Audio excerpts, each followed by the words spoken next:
আগের দিন রাত থেকেই আমরা সবজি কাটা শুরু করে দিয়েছি, কারণ খিচুড়ি আর সবজি হবে।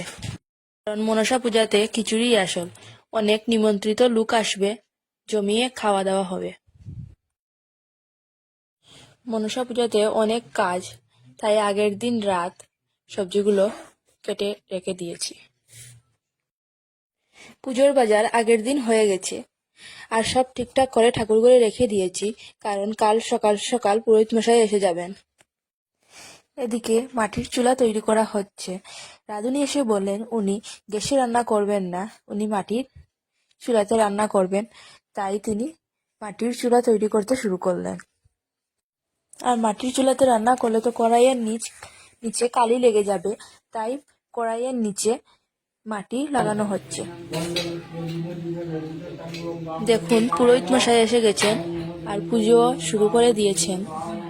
কি সুন্দর মন্ত্রপাঠ করছেন।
এই যে দেখছেন পায়েস রান্না করা হচ্ছে মা মনসা দেবীর ভোগের জন্য।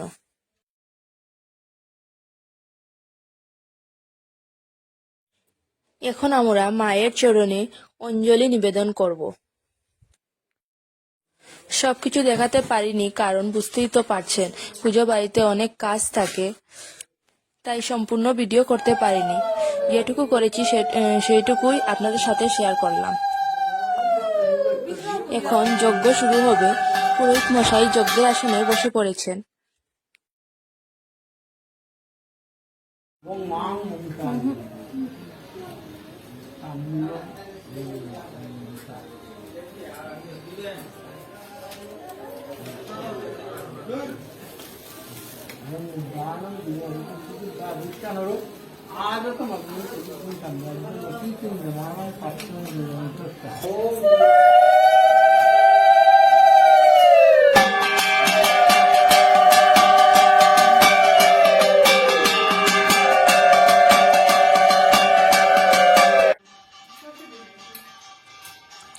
পুজো শেষ হয়ে গেছে আর নিমন্ত্রিত লোকজনও আসা শুরু করে দিয়েছেন।